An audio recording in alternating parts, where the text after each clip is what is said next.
guys, welcome back to my YouTube channel. So as you all know, I'm doing the travel experience to African countries that I've been to. It's only 4, so it's not that many, but anyway, let's start. I was supposed to go volunteering with an Tibonera Foundation, and this was in 2017, and I was really excited to do this. So I had to go get my visa, like Congolese visa, on my passport, because we don't have a Congo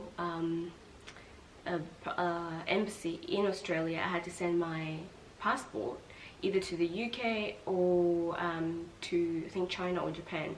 So I thought, okay, the UK is a bit closer, let me send it there. I think it is closer, we don't know, whichever one. I just thought, let me send it to the UK, and that was as per my travel agent advice. So booked my flights, then sent my passport to the UK to apply for, well, as I was applying for the visa, and then it said like it would take 3 weeks for me to get my passport back, but then it ended up just taking so long. I had to get my passport back, and I was like, you know what, let's just cancel this, because I'm already, like, I had to cancel my my flight. Did I have to cancel? No, I had to reschedule it or something. Anyway, yeah, and so I just asked for my passport back, and I was like, you know, I'm just gonna go, since the plan was to go to Kigali and then connect to Congo, then I'll just go to Kigali. So got there in Kigali. I have family, my uncle lives in Kigali, my grandma is based in Burundi, so the plan was for her to come and see me in Kigali, and when I was in Congo, the plan was for her to come and see me in Congo. Anyway, so packed my bags, got some of the donations I had gathered for the Entrepreneur Foundation. I'll put the link below, and yeah, and other supplies as well. And then so had that in my bag, had two bags and carry-on African, and then yeah, got in the airport, the whole shebang. Now in Congo. Do I have any? Yeah, I remember.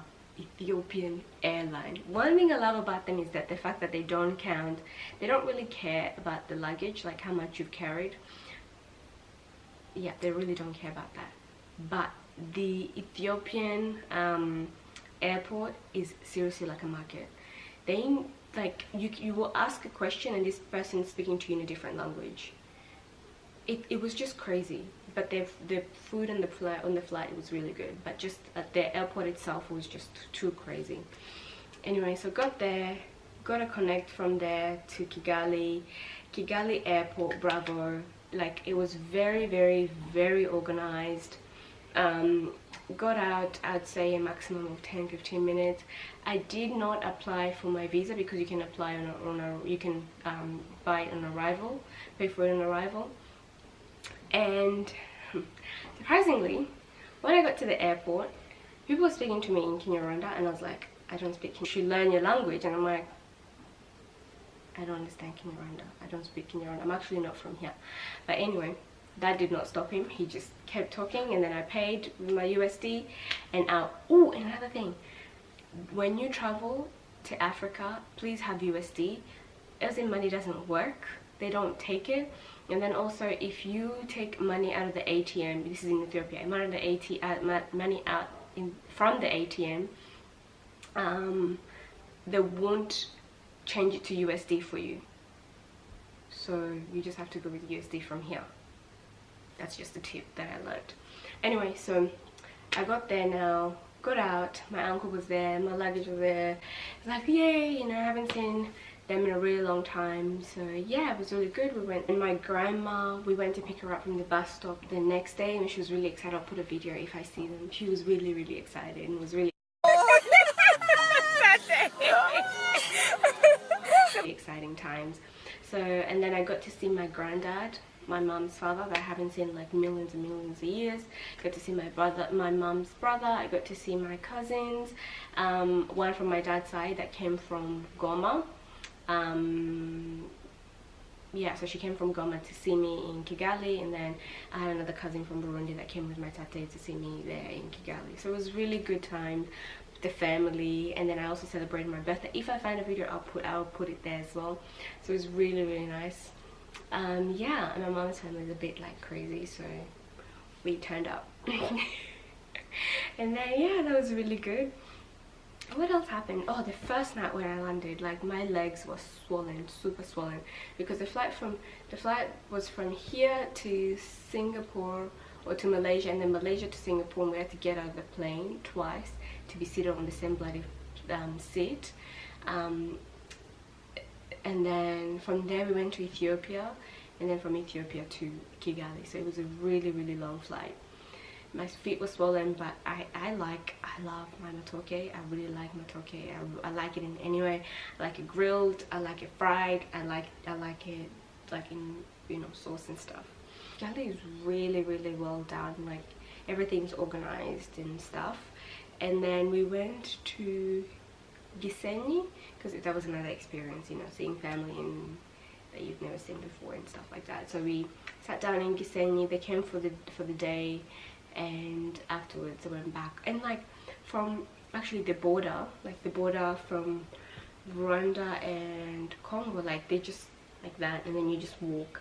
And the way they were searching people, because I think in Rwanda you're not allowed to bring in any second-hand clothes, so they were actually searching people pretty roughly to make sure they're not carrying any like second-hand clothes, and pretty much pulling it out of you and throwing it in the bin. So that was an experience. And we had booked a hotel there overnight, and my grandma was really happy. We had fish, we both love fish, so the whole fish there grilled and stuff, and stayed overnight. Went around the city while we were waiting for our bus to take us back to Kigali, like the city itself, while we were in Gisenyi. And yeah, went to the lake there, I think Lake Kivu, I think that's what they call it, but anyway, I'll put a picture. And it was just nice, and motorbike and stuff. And then we almost missed our bus, and my grandma was there like giving us eye and things like that. And yeah, but anyway, you can always bribe my grandma with a beer. So yeah, that was Kigali. It was really lovely. What else did I forget about Kigali? I think that was it. Met my cousins from there. Met my uncle's married there, so met cousins from there. Yeah, and then also met one of my good friends that we were friends in Kenya, but she had moved there and got married there, so we caught up with her, and it was really good to see her.